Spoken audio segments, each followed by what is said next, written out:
ఓం నమో వెంకటేశాయ. ఆధ్యాత్మిక విశేషాలకు స్వాగతం. ముందుగా ప్రధానాంశాలు.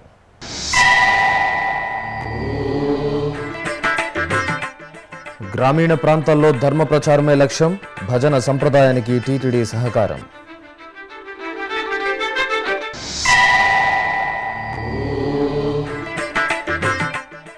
భక్తుల సేవే పరమావధిగా టీటీడీ ప్రణాళికలు, వేసవి ఏర్పాట్లపై తిరుమలలో ఈవో సమీక్ష.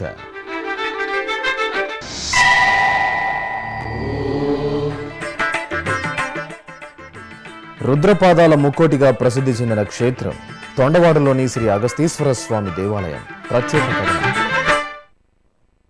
తిరుమలలోని అన్నమయ్య భవన్లో మంగళవారం TTD EO doctor D Sambasivarao అధికారులతో సమీక్షా సమావేశం నిర్వహించారు. వేసవిలో శ్రీవారి దర్శనార్థం తరలివచ్చే భక్తుల సంఖ్య పెరిగే నేపథ్యంలో అవసరమైన చర్యలు తీసుకోవాలని ఈవో అధికారులను ఆదేశించారు. భక్తులకు వేసవి తాపం నుంచి ఉపశమనం కలిగించేలా ప్రత్యేకంగా షెడ్లను ఏర్పాటు చేయాలని సూచించారు. అలాగే ఎప్పటికప్పుడు అన్నప్రసాదాల పంపిణీ, లడ్డూల కొరత లేకుండా చూడాలని ఈవో డాక్టర్ సాంబశివరావు అధికారులను ఆదేశించారు. తిరుపతిలోని శ్రీ గోవిందరాజ స్వామివారి 3వ సత్రాల వద్ద మంగళవారం భజన మేళా ముగింపు కార్యక్రమం జరిగింది. టీటీడీ ధర్మకర్తల మండలి అధ్యక్షులు డాక్టర్ చదలవాడ కృష్ణమూర్తి ముఖ్య అతిథిగా పాల్గొన్నారు. గ్రామీణ ప్రాంతాల నుంచి ధర్మ ప్రచారం క్షేత్రస్థాయిలో విస్తృతం చేయడానికి తిరుమల తిరుపతి దేవస్థానం వినూత్నమైన విధానాలను అనుసరిస్తోంది. భక్తులను సులభతరంగా భగవంతుడికి దగ్గర చేసే సాధనాలైన శ్రవణం, కీర్తనం, స్మరణం ద్వారా ధర్మ ప్రచారాన్ని నిర్వహిస్తోంది. భక్తులను భాగస్వాములను చేస్తోంది. ఈ నేపథ్యంలో వాడవాడలా శ్రీవారి భక్తిత్వం, ధర్మ ప్రచారం చేసే సంకల్పంతో టీటీడీ భజన మండలను వినియోగించుకోవడానికి అడుగు ముందుకేసింది. ఈ క్రమంలోనే తొలుత మాఘ పున్నమి రోజున శ్రీవారికి నిర్వహించిన గరుడోత్సవంలో కృష్ణా, గుంటూరు జిల్లాల నుంచి వచ్చిన 100 భజన మండళ్లకు చెందిన 2000 మంది కళాకారులతో భజన మేళా నిర్వహించి సర్వత్రా భక్తుల హర్షాతిరేకాలను అందుకుంది. 3 రోజుల పాటు తిరుమల తిరుపతి దేవస్థానం భజన మండళ్లతో మమేకమై ధర్మ ప్రచారానికి కార్యాచరణ రూపొందించింది. తొలి రోజున తిరుపతిలోని గోవిందరాజస్వామి సత్రాల వద్ద TTD EO doctor D Sambasivarao జెండా ఊపి తిరుచానూరుకు శోభాయాత్రను ప్రారంభించగా, రెండో రోజు కోదండ రామాలయం నుంచి ఊరేగింపుగా అలిపిరికి చేరుకున్న భజన మండళ్లు శ్రీవారికి పాదపూజలు చేసి గరుడోత్సవంలో పాల్గొన్నాయి. ఇక TTD chairman doctor Chadalavada Krishnamurthy భజన మండలతో సమావేశమయ్యారు.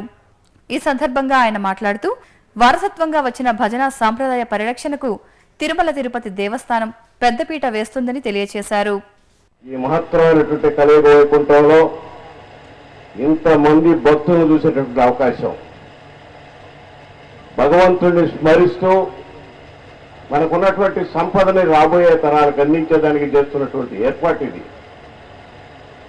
మీరందరూ ప్రశాంతంగా జీవించాలన్నా, ఆరోగ్యంగా ఉండాలన్నా, ఒక మంచి చెడ్డాని విచక్షణతో ముందుకెళ్లాలన్నా, మనకున్నటువంటి సంపద విచక్షణ అనుబంధం, ఈ అనుబంధం ఏ జాతిలో కానీ ఏ మతంలో కానీ లేనటువంటి సంపద మనకు పురాణాల నుంచి సంక్రమించిందన్నటువంటి మాటని త్రేతాయుగంలో శ్రీరామచంద్రుడు, ద్వాపర యుగంలో శ్రీకృష్ణ భగవానుడు, ఈనాడు శ్రీ వెంకటేశ్వర స్వామి మనవాడు, richest God in the world. ఈ భావాన్ని, పెద్దలు అందించినటువంటి సంపదని భావితరాలకు అందించేదానికి చేస్తున్నటువంటి ప్రయత్నం ఇది. ఈ ప్రయత్నం మీకోసం, మన కోసం చేస్తున్నటువంటి కార్యక్రమంగా భావించమని, కలిసి పనిచేయమని, తిరుమల తిరుపతి దేవస్థానానికి ఉన్నటువంటి ప్రతిష్టను పెంచమని మిమ్మల్ని అందరూ పేరు పేరున హృదయపూర్వకంగా కోరుకుంటూ, సంప్రదాయ పరిరక్షణలో భాగంగా తిరుమలకు వచ్చే భక్తులందరూ నుదుటున తిరునామం ధరించాలనే టీటీడీ ఆలోచనకు అనుగుణంగా తిరుమల అంతటా 10 సమాచార కేంద్రాలలో భక్తులకు తిరునామం దిద్దేలా టీటీడీ చక్కని ఏర్పాట్లు చేసింది. భక్తి ప్రపత్తులు ప్రతిబింబించేలా సంప్రదాయబద్ధంగా నుదుటున తిరునామం దిద్దేందుకు వీలుగా టీటీడీ చర్యలు తీసుకుంది. ఇప్పటి వరకు క్యూ కాంప్లెక్స్లలోకి ప్రవేశించే భక్తులకు భక్తుల విశ్రాంతి మందిరాల వద్ద నుంచే తిలకధారణను ఇప్పుడు సమాచార కేంద్రాలకు కూడా విస్తరించడం ద్వారా తిరునామం ప్రాముఖ్యాన్ని భక్తులందరికీ తెలిసేలా చేస్తున్నారు. సమాచార కేంద్రాలను బహుళ ప్రయోజనాల కేంద్రంగా ఉపయోగించుకోవడంలో భాగంగా తిరునామం దిద్దే ప్రక్రియకు టీటీడీ శ్రీకారం చుట్టింది. ఈ విషయమై టీటీడీ ఈవో డాక్టర్ సాంబశివరావు ఎస్వీబీసీతో ప్రత్యేకంగా మాట్లాడారు. ఓం నమో వెంకటేశాయ. తిరుమల వచ్చిన భక్తులందరూ కూడా తిరునామం పెట్టుకోవడానికి వేచి ఉండే కంపార్ట్మెంట్లను మరియు ఇంపార్టెంట్ ప్లేసెస్లో ఉండే ఇన్ఫర్మేషన్ సెంటర్స్లో కూడా ఏర్పాట్లన్నీ చేయడం జరిగింది. అక్కడ భక్తులు తిరునామాన్ని ప్రతి వాళ్ళు కూడా పెట్టుకోవడానికి అవకాశం ఉంటుంది. భక్తులందరూ కూడా దీన్ని వినియోగించుకోవాల్సిందిగా విజ్ఞప్తి చేస్తూ ఉన్నాను. అదేవిధంగా రాబోయే వేసవి కాలాన్ని దృష్టిలో పెట్టుకుని ఇప్పుడు తిరుమలలో పనులన్నీ కూడా పూర్తి చేయడానికి, అదేవిధంగా వాళ్ళకి కావాల్సిన మంచినీటి సదుపాయం కానీ మిగతా అవన్నీ కూడా చేయటానికి టీటీడీ చర్యలు తీసుకుంటా ఉంది. ఓం నమో వెంకటేశాయ. తిరుపతి శ్రీ కోదండరాముడి పేట ఉత్సవం నయన మనోహరంగా జరిగింది. ఏటా మాఘ పౌర్ణమికి స్వామివారు సపరివార సమేతంగా తిరుపతి సమీపంలోని కూచంద్రపేటకు తరలివెళ్లి ప్రత్యేక పూజలు అందుకోవడం ఆనవాయితీ. ఈ నేపథ్యంలో మంగళవారం ఉదయం శ్రీ కోదండరామాలయం మాడవీధిలో ప్రదక్షిణగా శ్రీ సీతారామలక్ష్మణ స్వామివార్లు కూచంద్రపేటకు తరలివెళ్లారు. మేళతాళాలు, మంగళ వాయిద్యాలు, భజనలు, కోలాటాలు తదితర కళా ప్రదర్శనల మధ్య స్వామివారు భక్తులకు అభయప్రదానం చేస్తూ పురవీధుల్లో ఊరేగారు. అనంతరం శ్రీ సీతారామలక్ష్మణ స్వామివార్లకు అర్చకులు పాలు, పెరుగు, తేనె, కొబ్బరి నీరు, పసుపు, చందనాదులతో స్నపనం నిర్వహించి హారతులు సమర్పించారు. మంగళవారం సాయంత్రం స్వామివారిని సర్వాంగ శోభితంగా అలంకరించి ఊంజల్ సేవ నిర్వహించారు. స్వర్ణ పుష్పశోభితంగా ఊంజల్ సేవలో అనుగ్రహించిన స్వామివారిని దర్శించి భక్తులు ముగ్ధులయ్యారు. అనంతరం స్వామివారు తిరిగి కోదండరామాలయానికి చేరుకున్నారు. తిరుపతికి 10 కిలోమీటర్ల దూరంలోని తొండవాడ శ్రీ అగస్తేశ్వర స్వామివారు నెలవైన మహిమాన్వితమైన పుణ్యక్షేత్రం. రుద్రపాదాల ముక్కోటిగా పేరుగాంచిన ఈ దేవాలయంలో నిత్యం ఉత్సవాలు, ఊరేగింపులు ఘనంగా నిర్వహిస్తారు. అగస్త్య మహామునిచే ప్రతిష్ఠితమై పురాణ చారిత్రక నేపథ్యాలను సంతరించుకున్న ఈ ఆలయం కలియుగ ప్రత్యక్ష దైవం శ్రీ వెంకటేశ్వర స్వామివారితో ప్రత్యక్ష అనుబంధాన్ని కలిగి ఉంది. శ్రీనివాస మంగాపురం శ్రీ కళ్యాణ వెంకన్న బ్రహ్మోత్సవాలు జరగనున్న సందర్భంగా ముక్కోటి క్షేత్రంపై శ్రీ వెంకటేశ్వర భక్తి ఛానల్ అందిస్తున్న విశేష కథనం మీకోసం. శ్రీ ఆనందవల్లి సమేత అగస్తేశ్వర స్వామివారు కొలువైన పవిత్ర క్షేత్రం ముక్కోటి.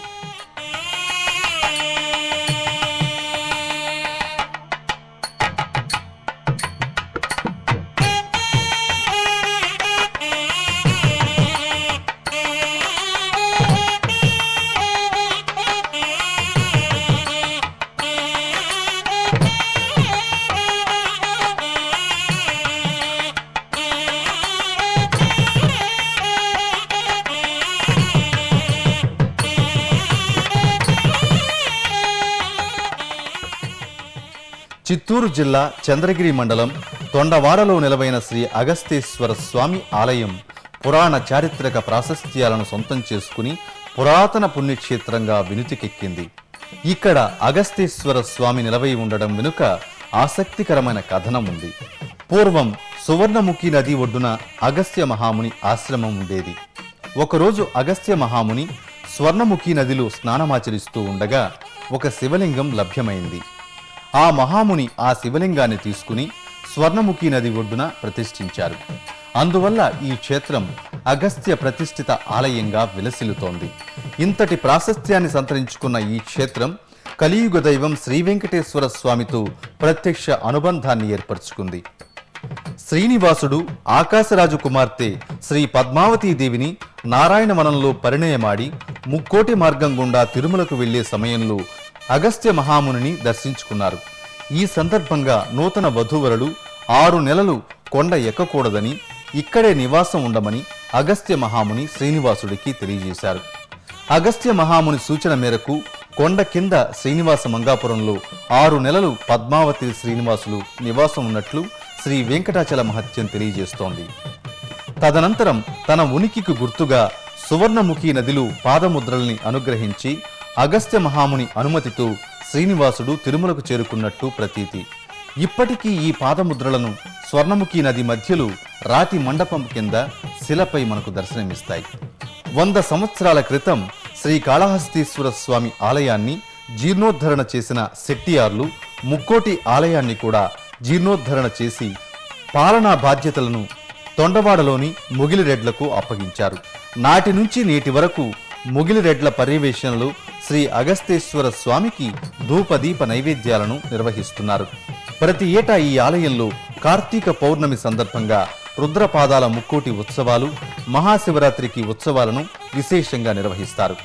శ్రీ పద్మావతి సమేతుడైన శ్రీనివాసుడి నివాసం, అగస్త్య మహాముని ఆవాసం వల్ల పరమ పావనమైన ఈ క్షేత్రం భక్తుల పాలిట కొంగు బంగారమై విలసిల్లుతోంది. ఇప్పుడొక చిన్న విరామం.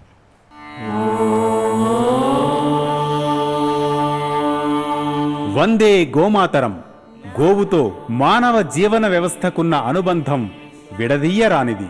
గోసంతతిని సంరక్షించాలన్న మహత్తర ఆశయంతో గోమాత విశిష్టతను తెలియజేస్తూ మన సనాతన సంప్రదాయ పరిరక్షణ ధ్యేయంగా తిరుమల తిరుపతి దేవస్థానం నెలకొల్పినదే శ్రీ వెంకటేశ్వర గో సంరక్షణ ట్రస్ట్. ఈ సత్సంకల్పానికి మీరు చేయూతనిచ్చే అవకాశం పొందండి. శ్రీవారి కరుణకు పాత్రులు కండి. మరిన్ని వివరాలకు 087722333333. ఓం నమో వెంకటేశాయ. ఆధ్యాత్మిక విశేషాలకు తిరిగి స్వాగతం. ఖమ్మం జిల్లా భద్రాచలంలోని శ్రీ సీతారామచంద్ర స్వామివారి దేవాలయంలో సహస్ర కలశాభిషేక మహోత్సవాలు కమనీయంగా ముగిశాయి.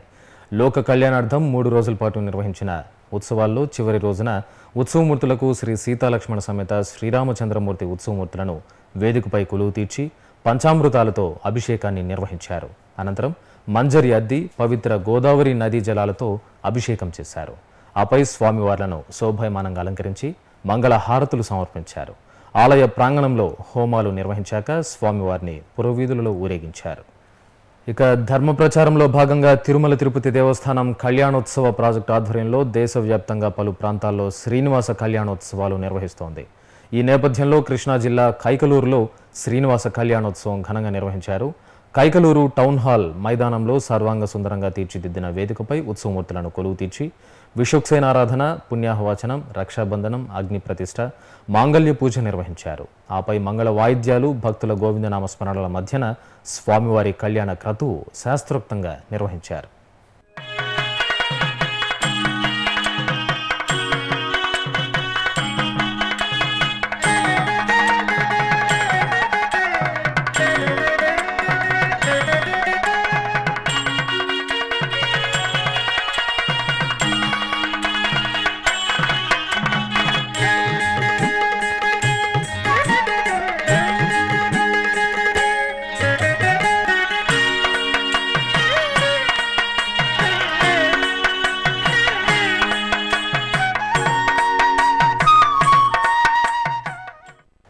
గుంటూరు జిల్లాలో ప్రసిద్ధ క్షేత్రం మంగళగిరి.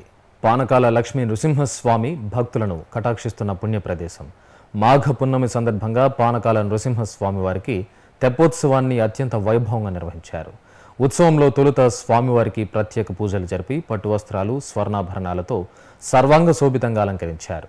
తర్వాత ఊరేగింపుగా సీతానగరంలోని ప్రకాశం బ్యారేజీ కృష్ణానది వద్దకు తీసుకొచ్చారు. అక్కడ చక్కగా తీర్చిదిద్దిన తెప్పలపై శ్రీదేవి భూదేవి సమేత శ్రీ లక్ష్మీ నృసింహస్వామి వారిని కొలువు తీర్చి తెప్పోత్సవం నిర్వహించారు. దుర్గా ఘాట్ వరకు సాగిన ఈ తెప్పోత్సవం భక్తులకు నేత్రానందాన్ని కలిగించింది. మాఘ పున్నమి, మఖ నక్షత్రం పర్వదినాన పలు ప్రసిద్ధ ఆలయాలు ఆధ్యాత్మిక శోభతో ప్రకాశించాయి. గరుడోత్సవం, రథోత్సవం, ప్రత్యేక పూజలు భక్తులకు మధురానుభూతులను అందించాయి. ఆ విశేషాల సమాహారం ఇది. నెల్లూరు మూలాపేటలో శ్రీ శృంగేరి శంకరమఠంలో చండీ హోమం వైభవంగా జరిగింది. ఈ సందర్భంగా శ్రీ కామాక్షి సమేత శ్రీ చంద్రమౌళీశ్వర స్వామివారికి విశేష పూజలు నిర్వహించారు.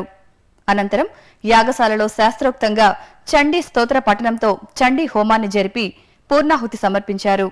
భక్తులు విశేషంగా ఈ చండీ హోమంలో పాల్గొని తీర్థ ప్రసాదాలు స్వీకరించారు. కరీంనగర్ సమీపంలోని నగునూరులో చండీ హోమాన్ని వైభవంగా నిర్వహించారు. నగునూరు శ్రీ దుర్గాభవానీ దేవాలయంలో ఎంతో వైభవంగా నిర్వహించిన ఈ హోమంలో భక్తులు అధిక సంఖ్యలో పాల్గొన్నారు. ఈ సందర్భంగా ప్రత్యేకంగా ఏర్పాటు చేసిన యాగశాలలో గణపతి పూజ, చతుర్వేద హవనంతో చండీ హోమం నిర్వహించారు.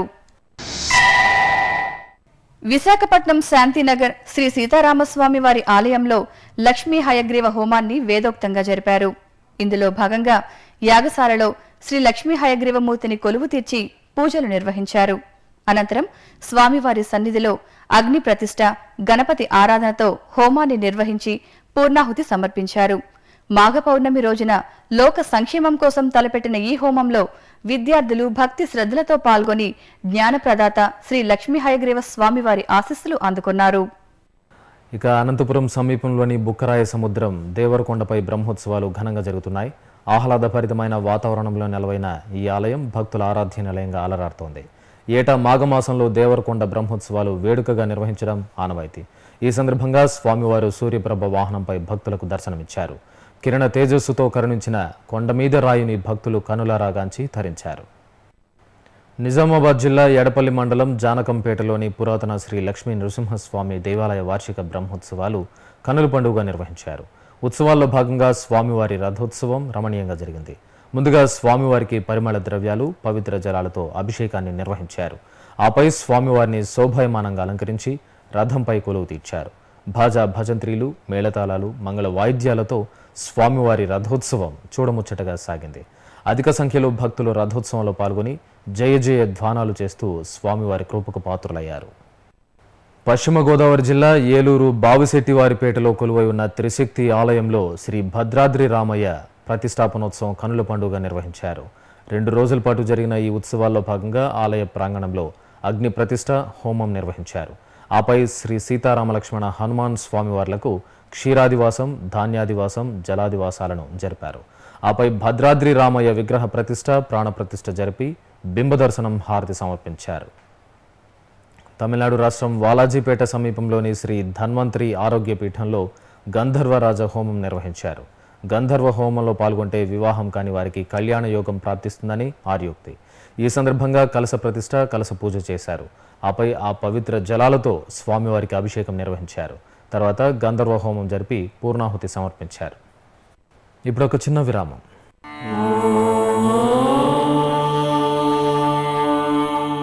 మానవ సేవే మాధవ సేవ అనే మహత్తర ఆశయంతో వికలాంగులైన వారికి ఎముకలు, కీళ్లు, వెన్నెముక సంబంధమైన గాయాలతో బాధపడే నిరుపేదలైన రోగులకు పూర్తి స్థాయిలో ఉచితంగా సేవ చేయడానికి అత్యాధునిక పరికరాలతో బర్డ్ సంస్థను స్థాపించి బర్డ్ ట్రస్ట్ను నిర్విరామంగా నడుపుతోంది తిరుమల తిరుపతి దేవస్థానం. ఈ ట్రస్టులో మీరు పాలు పంచుకోండి. శ్రీ వెంకటేశ్వర స్వామివారి అనుగ్రహం పొందండి. Website ID www.tirumala.org. ఓం నమో వెంకటేశాయ. ఆధ్యాత్మిక విశేషాలకు తిరిగి స్వాగతం. కేంద్ర ప్రభుత్వం తిరుమల తిరుపతి దేవస్థానంల సహకారంతో తిరుపతిలో నెలకొల్పిన కేంద్రీయ హోమియో పరిశోధనశాల దినదినాభివృద్ధి చెందుతోంది. ఈ హోమియో పరిశోధనశాలలో ఉచిత వైద్యం, మందులు అందిస్తున్నారు. తిరుపతిలో ఎందరికో అండగా నిలుస్తున్న ఈ కేంద్రీయ హోమియో వైద్యశాల గురించిన మరింత సమాచారం మీకోసం. తిరుపతిలోని కేంద్రీయ హోమియో పరిశోధనా సంస్థ రాయలసీమలో కేంద్ర ప్రభుత్వం నిర్వహించే ఏకైక హోమియో పరిశోధన ఆసుపత్రిగా గుర్తింపు పొందింది.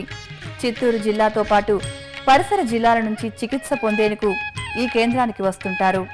1980లో ఆయుష్ మంత్రిత్వ శాఖ కేంద్రీయ హోమియో పరిశోధనా సంస్థ ఆధ్వర్యంలో ఈ కేంద్రాన్ని నెలకొల్పారు. 1990 నుంచి తిరుమల తిరుపతి దేవస్థానం నామమాత్రపు అద్దెతో ఈ కేంద్రానికి వెన్నుదన్నుగా నిలుస్తోంది. అటు టీటీడీ ఉద్యోగులతో పాటు సామాన్య ప్రజానికం కూడా ఈ కేంద్రీయ పరిశోధనా సంస్థ సేవలను పొందుతున్నారు. ప్రారంభంలో బోధకాలు, తెల్లమచ్చలు, మహిళలకు వచ్చే వ్యాధులపై ఈ కేంద్రం పరిశోధనలు కొనసాగించింది. అప్పట్లో ఈ వ్యాధుల తీవ్రతను తగ్గించగలిగింది. ప్రస్తుత జీవనశైలిలో మార్పుల కారణంగా వచ్చే మధుమేహం, రక్తపోటు, కొలెస్ట్రాల్ తదితర వ్యాధులపై పరిశోధనలు కొనసాగిస్తోంది. ఈ వ్యాధుల నిర్ధారణ పరీక్షలన్నింటినీ ఇక్కడే నిర్వహిస్తారు. ఉచిత వైద్యంతో పాటు ఔషధాల పంపిణీ కూడా చేస్తారు. బుధ, శుక్రవారాల్లో మాతా శిశు సంక్షేమ వైద్య కేంద్రం ద్వారా గర్భిణులకు, చిన్నపిల్లలకు వైద్య పరీక్షలు, మందుల పంపిణీ జరుగుతోంది.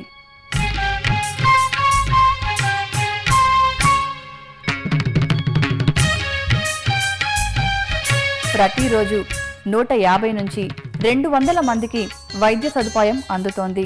ఏటా 25,000 నుంచి 30,000 మంది రోగులు చికిత్స పొందుతున్నారు. ప్రస్తుతం థైరాయిడ్, సోరియాసిస్, గర్భాశయ సమస్యలపై పరిశోధనలు కొనసాగుతున్నాయి.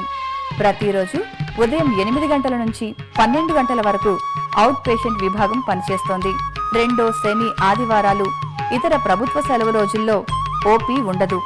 ల్యాబ్లో సెమీ ఆటో అనలైజర్ ద్వారా 38 రకాల వైద్య పరీక్షలను నిర్వహిస్తారు. ఎందరికో ఉచిత వైద్యం అందిస్తున్న ఈ కేంద్రంలో 5 డాక్టర్లు, 3 ఫార్మాసిస్టులు, 3 ల్యాబ్ టెక్నీషియన్లు పనిచేస్తున్నారు. వివిధ ప్రాంతాల్లో జరుగుతున్న సాంస్కృతిక కార్యక్రమాల సమాహారం కళా నీరాజనంలో వీక్షిద్దాం.